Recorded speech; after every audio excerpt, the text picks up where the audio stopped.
Muchos piensan que los húngaros son como los checos o los eslovacos o los polacos, y no, para nada.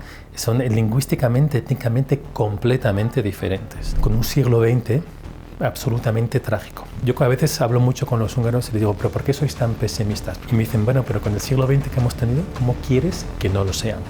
El proyecto de Orbán y de Fidesz, desde al menos 2010, cuando volvió al poder, no es un proyecto improvisado ni nada, sino que está muy inscrito en la historia. Por eso respira soberanía y también esa noción un poquito de grandeza húngara. El rey Esteban, István lo llaman, decidió convertirse al cristianismo. Entonces es un país que está, digamos, geográficamente a caballo entre Oriente y Occidente y que decidió hace más de 1000 años, se decantó por Occidente.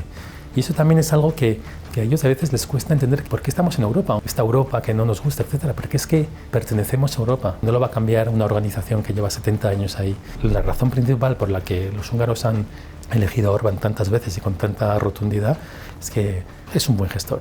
Cuando él volvió al poder en 2010 estaba literalmente en bancarrota. Estaba intervenido por el FMI y desde que él retomó las riendas, es un país que económicamente está infinitamente más consolidado. Lo definiría como el reino de la normalidad. Lo que en España a veces la gente se refiere a España de los años 80, en las que los niños podían coger un autobús, en el que se enseñaba geografía y matemáticas en el colegio, etc. Esta es la Hungría de hoy.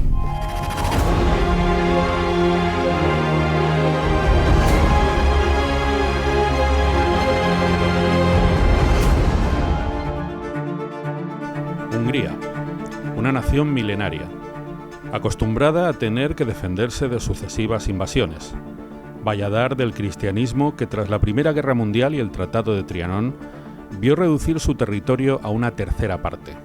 Hoy, con Viktor Orbán en el poder desde 2010, los húngaros ven cómo Ursula von der Leyen es su peor enemigo desde Bruselas.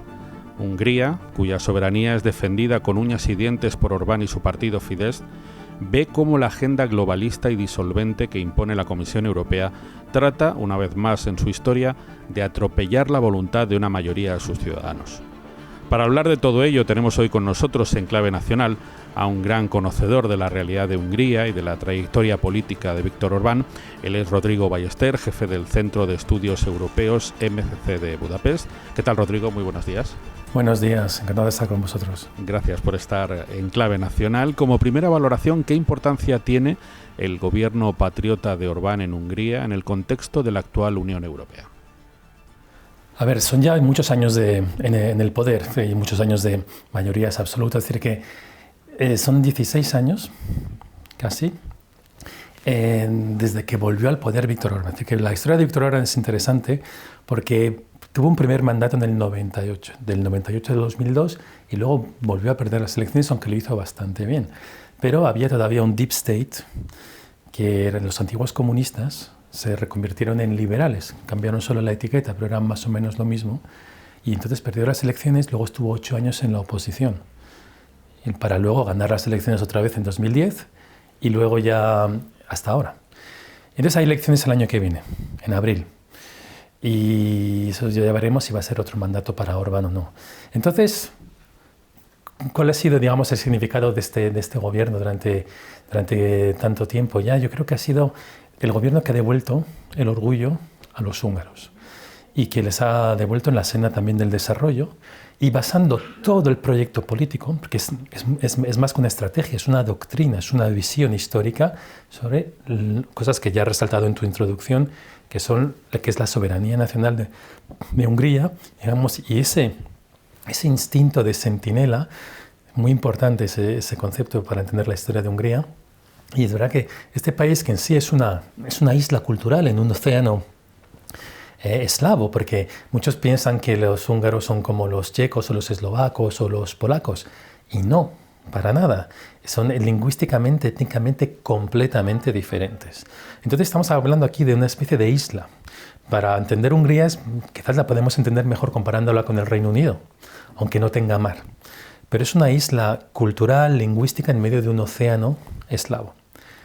Y entonces, y luego un país, es verdad que mártir, ¿no? O sea, con una historia trágica, con invasiones a repetición, la de los otomanos, principalmente, en el siglo XVI, fueron 250 años de ocupación, al menos parcial, del país, y luego con un siglo XX absolutamente trágico. Creo que es importante insistir, porque yo a veces hablo mucho con los húngaros y les digo, ¿pero por qué sois tan pesimistas? Porque tienen fama de ser pesimistas.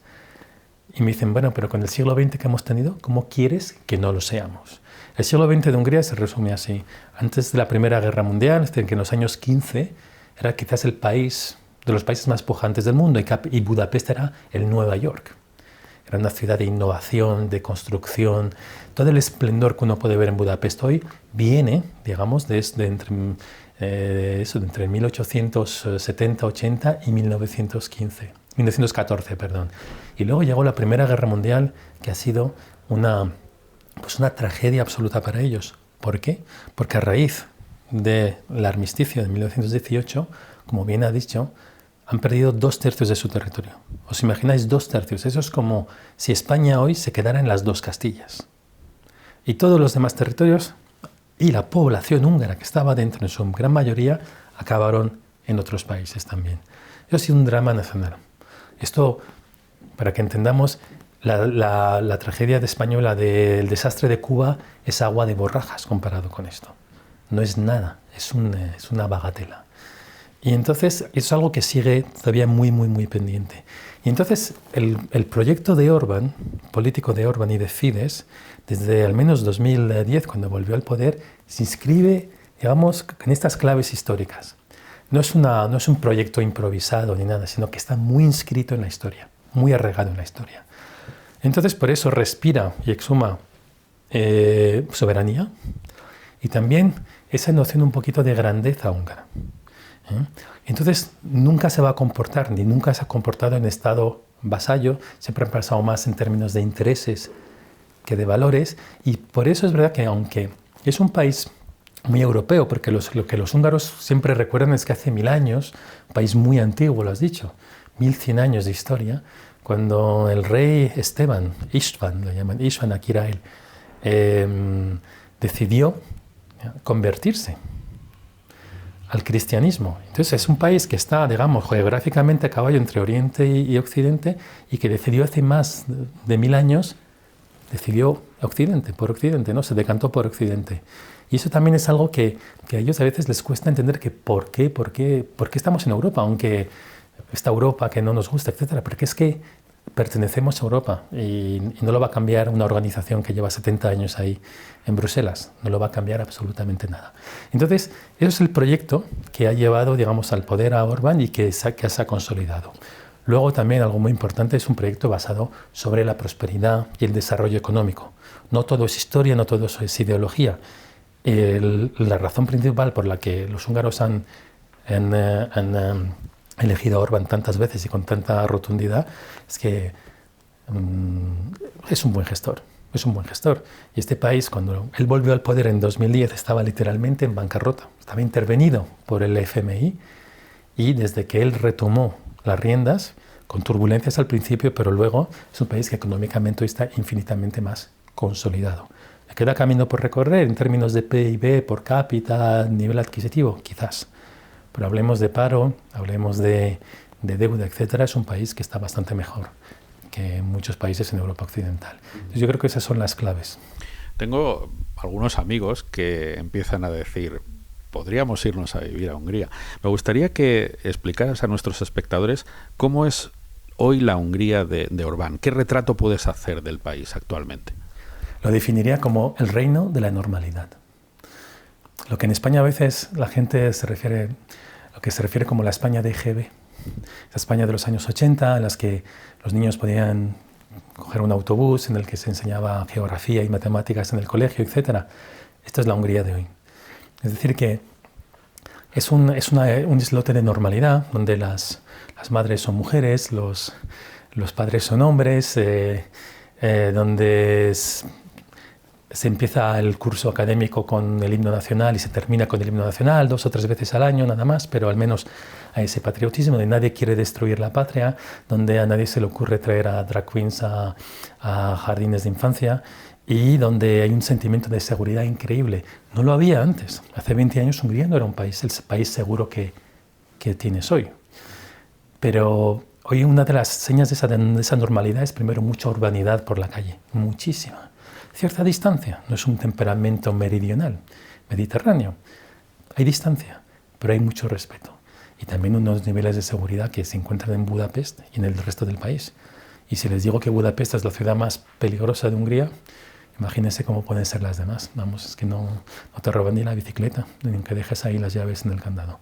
Y eso es importante, porque, por ejemplo, algo que me sorprende mucho es la seguridad con la que van las mujeres por la calle. Yo conozco colegas de trabajo, por ejemplo, que no dudan en volverse a casa y recorrerse la ciudad en autobús a la 1:30 de la mañana, colegas mujeres, jóvenes, y que no dudan un solo instante en coger un autobús y no ir en taxi, por ejemplo. Y luego es un país que también no ha mellado esta especie de histeria ideológica que se puede ver en Europa occidental. ¿Sabéis, por ejemplo, cómo se celebra el 8 de marzo, el Día de la Mujer, en Hungría? Pues los hombres, que sean maridos o colegas de trabajo o amigos, regalan una flor a las mujeres, que sean sus esposas o colegas de trabajo, etc. Y el 8 de marzo, se ve a muchas mujeres por la calle con una rosita, con una flor, andando por la calle y volviendo a casa. Y ya está. Nada que ver con esta especie de histeria colectiva, este feminismo rabioso que vemos muchísimo en España, por ejemplo. Y entonces, eso da una sensación de apaciguamiento. Yo me siento muy sosegado allí, muy sosegado. Entonces, eso es un poco la Hungría actual, un país de normalidad, de seguridad, y también que me gusta respirar ese patriotismo, que además, en un país bastante polarizado políticamente, porque también hay mucha gente que no comparte el proyecto de Orbán, es casi mitad-mitad, por así decir, pero hay cosas que no se tocan, y por ejemplo, el patriotismo. Es decir, que es un país que es bastante más patriota, es decir, que yo cuando les explico, por ejemplo, que en España el gobierno actual es el gobierno de dos partidos de izquierda, de extrema izquierda, aliado con todos los que quieren dinamitar ese país, no lo entienden, no lo entienden. Y entonces, que también es algo bastante normal, hay mucho sentido común, mucho pragmatismo, es algo que valoro mucho. En el último congreso de Patriots celebrado en Madrid, recuerdo muy bien cómo Viktor Orbán vino a decir que la inmigración ilegal en Hungría es prácticamente inexistente. Claro, tú acabas de hablar de los niveles de seguridad. Estos dos datos tienen que ir necesariamente en relación. Es decir, hay más seguridad porque la inmigración ilegal está controlada. En gran parte sí. Este ya no es un debate, son hechos ya consolidados. Hay millones de datos que lo corroboran. Es decir, que la relación directa entre inmigración y criminalidad nadie se atreve a ponerla en duda. Y luego basta con abrir los ojos. Decía el escritor francés Charles Péguy que lo más difícil a veces era describir lo real. Y lo real lo vemos todos. Y lo ven todos. Yo he vivido en Francia mucho tiempo, he crecido en Francia. Y ahora cuando vuelvo de viaje ahí, es un país que ya me cuesta reconocer, tanto en mi ciudad, en la que yo viví, Estrasburgo, como París. Es obvio. Y a niveles de inseguridad ya que negarlo es pura ceguera, ¿no? Y es verdad que sería también pura ceguera negar que una de las razones por las que hay tanta seguridad en Hungría es esa. Además se puede comparar muy fácilmente con otro país vecino, Austria. Comparar Viena y Budapest. En Austria hay muchísima más migración, en Viena sobre todo. Yo leí una estadística que me llamó mucho la atención. Un 41% de los estudiantes de primaria y secundaria en Viena profesan la religión musulmana. 41%, 35% de cristianos. Bueno, la inmigración ya es un hecho. Y es verdad que lo que decía antes, por ejemplo, la violencia contra la mujer, violaciones, agresiones sexuales, hay infinitamente menos en Budapest que en cualquier otra capital occidental. Entonces sí, hay migración en Hungría, pero es migración elegida. Inmigración no parecida, y es la inmigración legal. Es un país que ahora mismo tiene un 4% de paro y que sí, de vez en cuando, puntualmente, sí que necesita inmigrantes. Entonces hay muchos inmigrantes, por ejemplo, de Asia Central, incluso de India, que vienen para proyectos concretos, que tienen un visado para X años y ya está. Pero lo que no hay, es verdad, es migración ilegal. Y cuidado, que podría haber muchísima, porque Hungría está realmente, es un país de tránsito y es un país que además tiene frontera exterior. Es decir, que parte del 1,5 millones de de falsos refugiados, en gran parte falsos refugiados que llegó a Alemania, ¿por dónde llegaron? Por Hungría. Entonces, es un país que está expuesto, en la que la situación podría ser mucho peor si el gobierno se lo tomara con la misma pasividad con la que se lo toman otros. Pero no. Entonces, la frontera se controla y es verdad que no hay problemas de inmigración ilegal. No hay. Curiosamente, la mayoría de medios de comunicación europeos, desde luego españoles y yo diría que de toda Europa, dedican al primer ministro húngaro los peores adjetivos. Yo diría que absolutamente desproporcionados a todas luces. La realidad es que parece que los ciudadanos húngaros han visto mejorar en general su calidad de vida. ¿A qué crees que se debe esta distorsión? Esta distorsión se debe a que el gobierno húngaro, el gobierno de Orbán, ha propuesto un modelo alternativo y además un modelo que funciona. Y un modelo de que, digamos, contesta abiertamente muchos dogmas del consenso, digamos, que teníamos en Europa occidental desde hace décadas. Un consenso más globalista, de fronteras abiertas, muy liberal en sentido ideológico, es decir, que es todo basado sobre el individuo. También un modelo en el que el estado de bienestar también no sirve solo para trabajar, sino a veces para no hacerlo. Y luego un gobierno que abiertamente asume sus raíces cristianas y su apego a la nación. Es decir, que es casi un modelo antitético de lo que digamos, de los modelos dominantes en Europa occidental. Aquí en España, por ejemplo, o en Francia, no se razona en términos de nación, en términos de raíces cristianas, ni en términos de fronteras cerradas, etc. O de políticas familiares. No se hace eso. Eso es un contramodelo. Como dicen ahora mucho en Hungría, Orbán es como Trump 15 años antes, que además el tipo es visionario, ¿sabes? Ve crecer la hierba antes que los demás. Y entonces, claro, eso pues primero se percibió como con arrogancia, como un modelo que había que erradicar, que no, un país pequeño de 9,5 millones de habitantes, esto nos lo cepillamos rápidamente, pero no, aguantaron. Y ahora entonces hay ganas incluso de obtener el scalp, como en las películas de vaqueros, ¿no? Quieren a Orbán muerto o vivo, digamos. Y entonces es verdad que ahora mismo hay una antítesis porque ha habido muchas fricciones entre Hungría y la Unión Europea, pero si uno rasca y toma un poco de perspectiva, al final se trata realmente eso de dos modelos que están compitiendo. Y aquí es David contra Goliat. Y ahora mismo estamos en el momento en el que Goliat ya está enfadado, ¿sabes? Y ya no le hace tanta gracia que un pequeño David le esté cuestionando su modelo. Entonces, ahora mismo esa es la situación. Y ahora mismo, sobre todo, que las cosas están cambiando en Europa en parte, en Estados Unidos muchísimo. Y entonces, al final, ese modelo visionario, pionero, está volviendo cada vez más popular en el resto de Europa. Y entonces hay nerviosismo, hay febrilidad.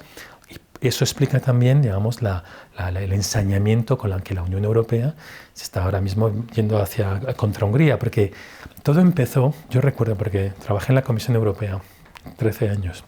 Mi primer cargo allí fue en la Dirección de Justicia de Asuntos de Derechos Fundamentales, que era el laboratorio, si quieres, un poco del wokismo, esa unidad en particular. Y ahí empezó todo. ¿Y cuál fue uno de los motivos por los que atacaron tanto a Orbán? Cuando en 2010 cambió la Constitución y, por ejemplo, puso en el preámbulo las raíces cristianas. Ya le saltaron al yugular. La Unión Europea no tiene por qué meter sus narices en el preámbulo, la redacción de un preámbulo de una Constitución nacional. Pero en cuanto pusieron de las raíces cristianas, lo hicieron. Había expertos que decían que era discriminación, esas cosas así que no tienen ni pies ni cabeza, ¿no? Y ahí empezó todo. Y desde entonces es una confrontación que ha ido creciendo hasta llegar a los niveles que tenemos hoy, que son ya inéditos.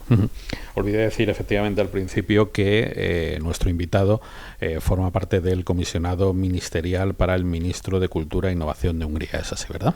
Correcto.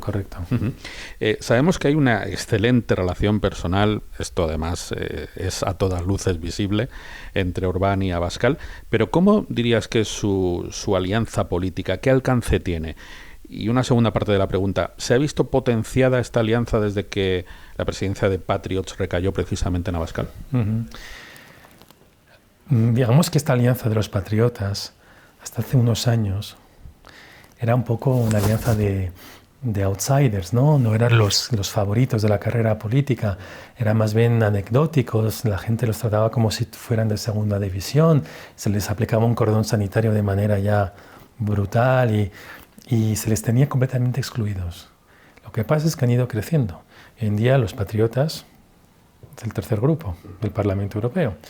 Y es verdad que ya no solo es un maverick, por así decir, como Orbán, rodeado de opositores, tiene ya pinta de alternativa.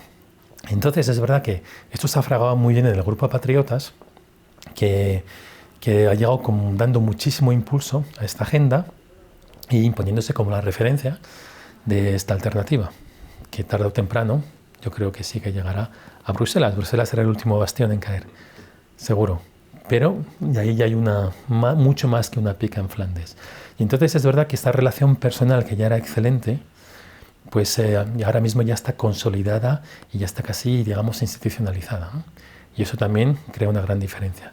Y luego yo creo que Orbán es el que mejor situado está para dar consejos, para prodigar consejos a todos. No nos olvidemos que se las sabe todas, ¿por qué? Porque él aparte de ser primer ministro desde hace 16 años, que es el más longevo de la Unión Europea, estuvo casi tantos años en la oposición. Es decir, que es un señor que ha estado en todos los recovecos de la vida política. Entonces, es el sabio del grupo, es el más experimentado, es el que más escuchan y es además el más exitoso, porque es que ha conseguido implementar un modelo alternativo en un país pequeño, que económicamente estaba muy mal cuando volvió al poder, un país que tenía el amor propio, la estima propia por los suelos y además todo esto contra Bruselas. Claro, hablaremos un poco de Bruselas, me imagino, pero no son sanciones, son ya de ensañamiento financiero y político contra este país.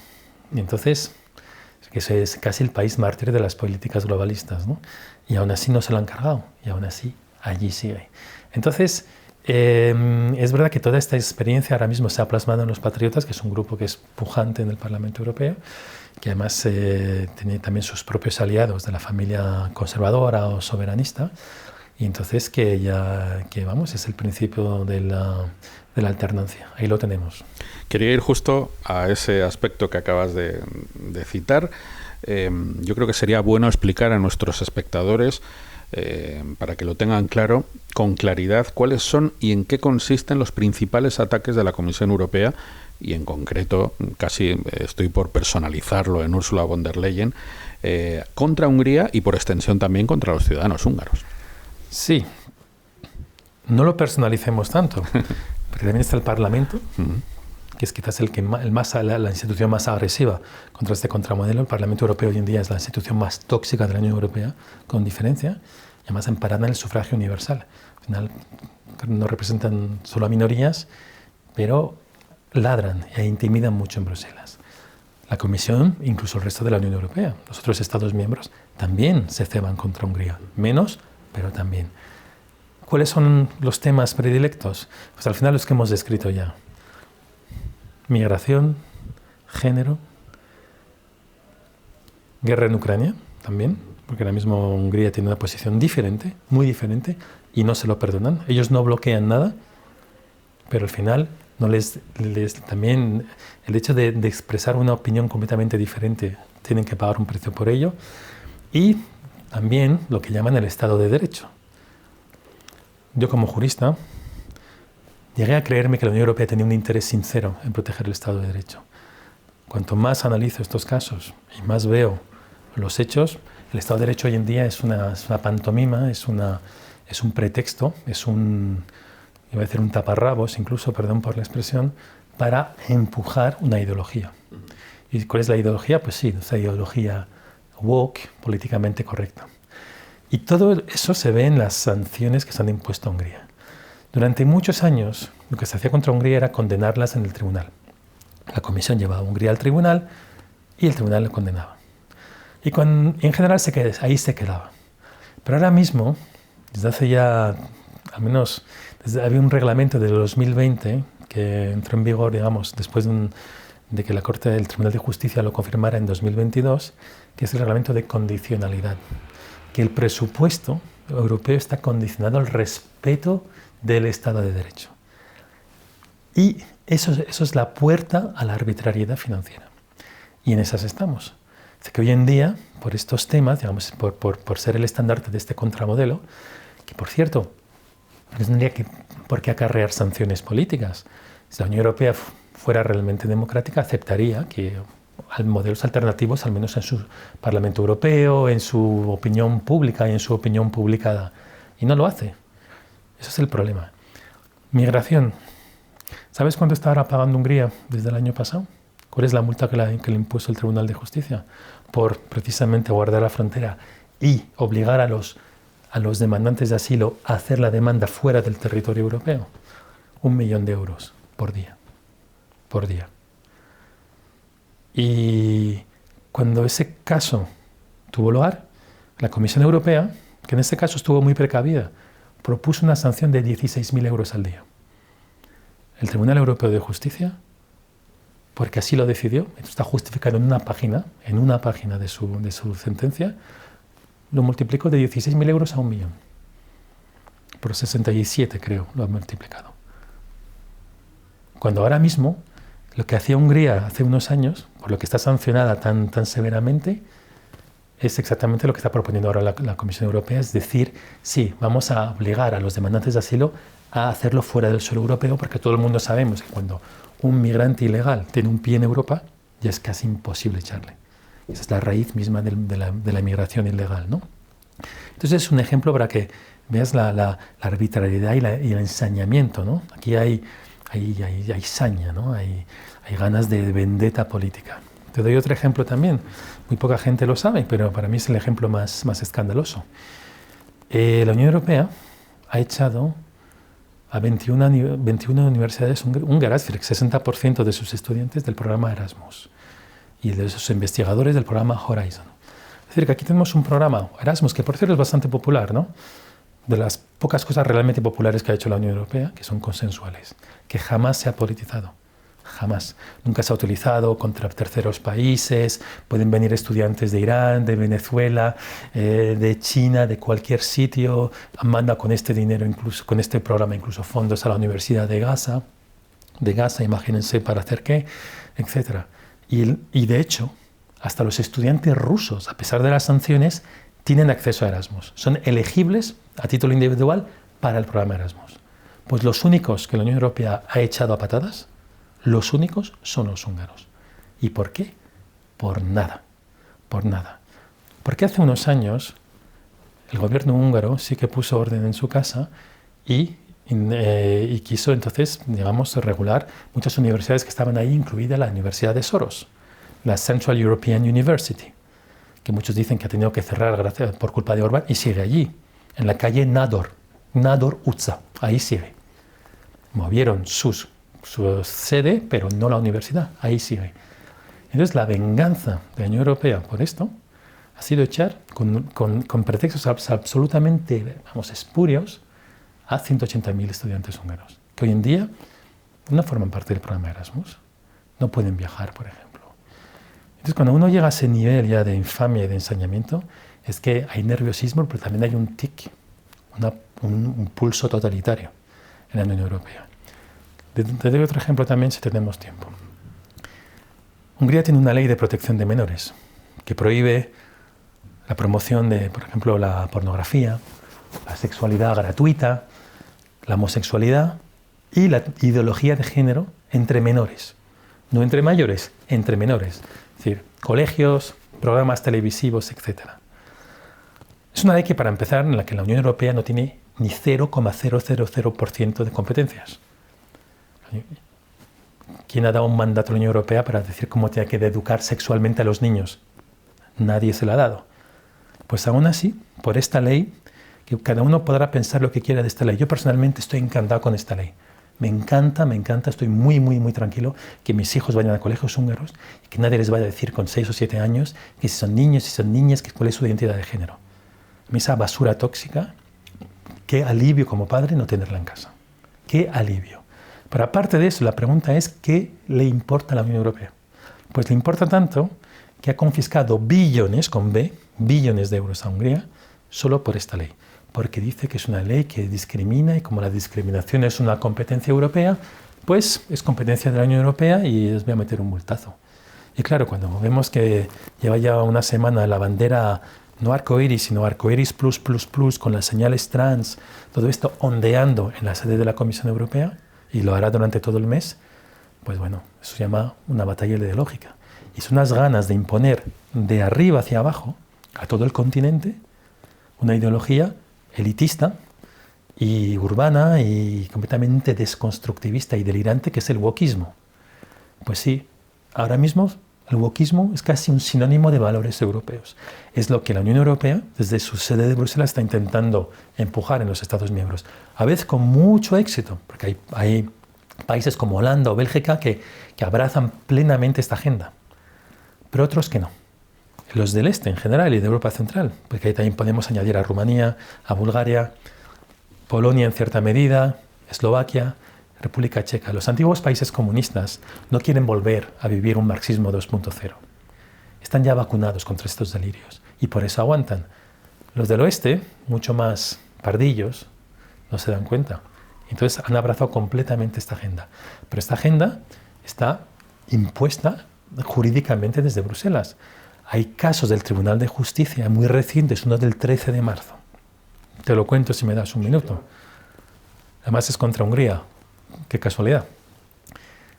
Un refugiado iraní que Hungría acogió hace ya muchos años, pero que se sentía mujer siendo hombre, o al revés, ha demandado a Hungría delante del Tribunal Europeo de Justicia porque no le reconocía sobre la base de su identidad percibida. Es decir, que en este caso se percibía como una mujer y podría haber pedido ser un unicornio, una pizza o un dragón.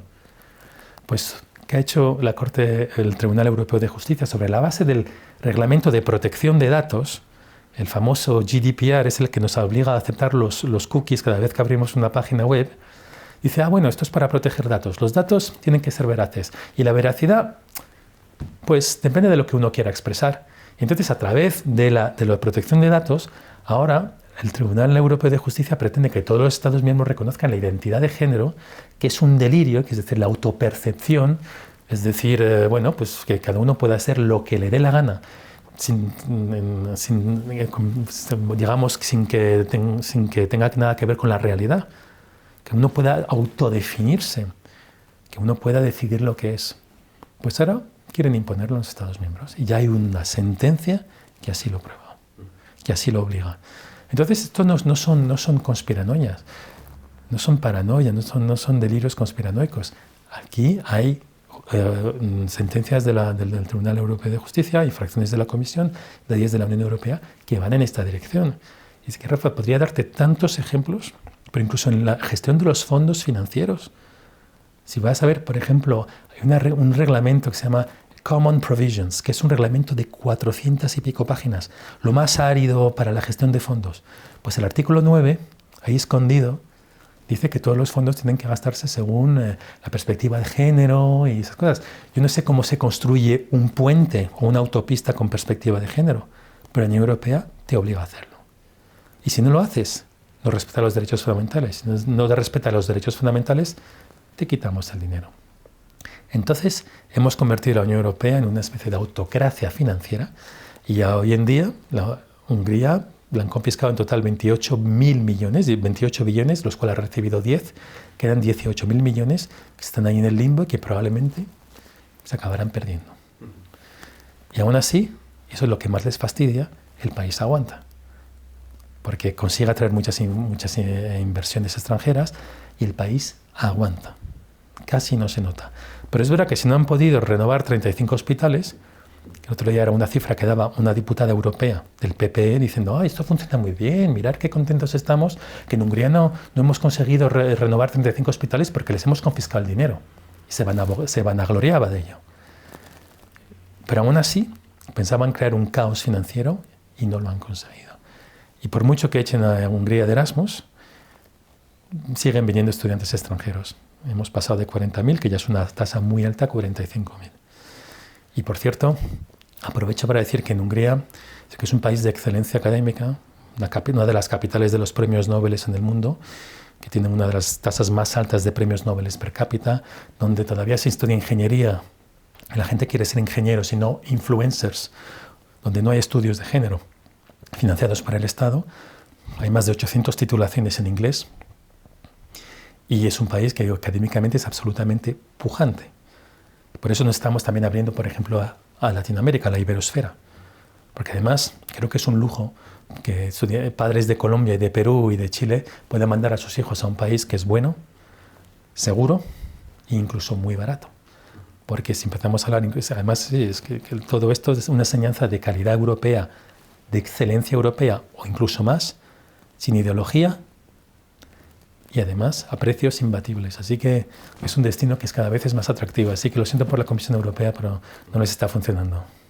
Hungría, lo decíamos al principio, Rodrigo, es una nación que lleva prácticamente 1000 años o más luchando por defender su identidad.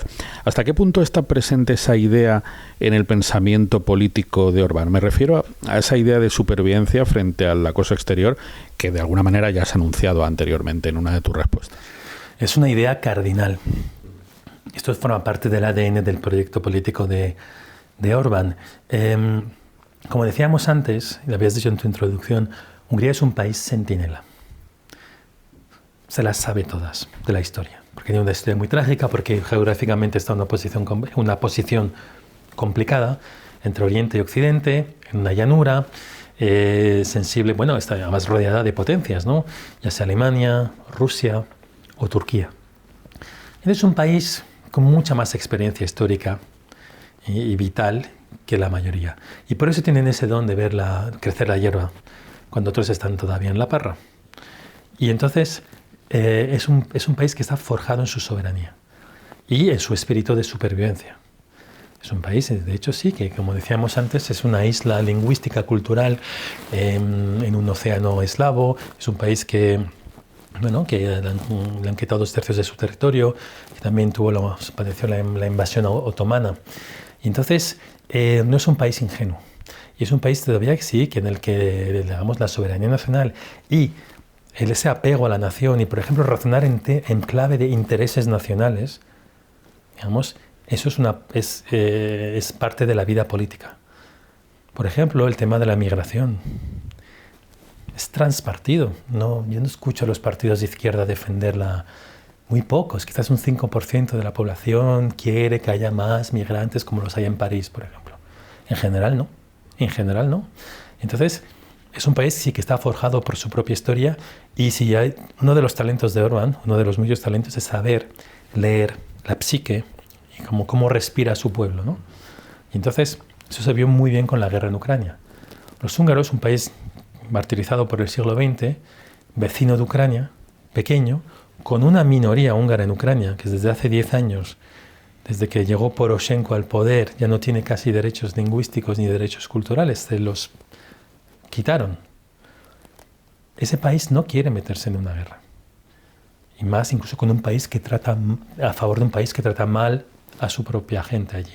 No quiere enviar a los húngaros de Ucrania al frente. Y entonces es un país sí que tiene esa singularidad. Y es una singularidad que la Unión Europea no acepta. Yo me río cuando la Unión Europea siempre está practicando la diversidad y su eslogan es unidos en la diversidad. La detestan. Para ellos la diversidad es sexual, étnica, pigmentación de la piel, cómo la gente se acuesta, las 1000 maneras de acostarse con otra. Pero la diversidad auténtica, que es la cultural, la histórica y la política, no la aceptan. Al contrario, la quieren silenciar. Al final ese es el gran pecado de Orbán, es querer, digamos, poner sobre la mesa un modelo alternativo y criticarlo abiertamente. Si fuera la Unión Europea realmente democrática, lo aceptaría sin más y dejaría que estas cosas evolucionaran, o no, que deciden los electores, que no decida Bruselas. Para terminar, Rodrigo, esto se ve claramente en las encuestas y además prácticamente todas las semanas lo podemos ver. Son cada vez más los jóvenes españoles que quieren ver un gobierno de Vox en España. ¿Qué tendría que pasar? Esto es un poco política ficción, pero ¿qué tendría que pasar para que ocurriera aquí lo que ha pasado ya pues en Hungría, en Holanda, anteriormente Polonia, etcétera? Si fijamos paralelismos con la historia reciente húngara, lo que tendría que ocurrir es un cataclisma. Cuando Orbán volvió al poder en 2010, como decía, Hungría estaba en bancarrota, literalmente, intervenidos estaban. Y luego entonces hubo una especie de crisis social, una especie de un momento un poco catártico de decadencia, ¿no? Porque el gobierno socialista que gobernaba en esos momentos llevó literalmente al país a la ruina, llevó el país al FMI. Y Hungría, que cuando cayó el muro de Berlín era de los países punteros, se desmoronó en varios años y al final llegó en la cola y completamente en bancarrota. Entonces, y eso sobre todo con un político que era el primer ministro socialista húngaro que se llama Ferenc Gyurcsány, y Gyurcsány era un señor que era un magnífico mentiroso. No tan compulsivo como otros, pero mintió durante la última campaña electoral donde ganó las elecciones y luego a los 2 o 3 meses de ganarla, pues salieron unos audios en el que decían, no, hemos mentido de mañana, tarde y noche, etcétera, para ganar esta campaña, el país está mucho peor, claro que hemos mentido como bellacos, lo admitió. Y eso creó entonces un movimiento de resistencia en Hungría que al final llevó otra vez a Orbán al poder. Ahí veo paralelismos con España. Los veo. Hablando de presidentes mentirosos, de primer ministros mentirosos, tenemos uno. Y luego, lo que falta quizás en España es ese momento catártico. ¿Podría llegar? Sí, podría llegar. Entonces es verdad que ahí también habrá un cambio generacional. En Hungría es verdad que Fidesz, el acrónimo de Fidesz es Unión de los Jóvenes Liberales, creo, algo así. Pero era un movimiento de juventud que, digamos, propuso esa alternativa. Cuando Orbán tomó el poder no debía tener ni 40 años, por primera vez. Y entonces, yo creo que ahí están los paralelismos. ¿Qué falta en España? En España todavía mucha pasividad social, mucha anestesia social, perdón. Lo hemos visto con el apagón, hemos visto una docilidad que a mí me preocupa muchísimo.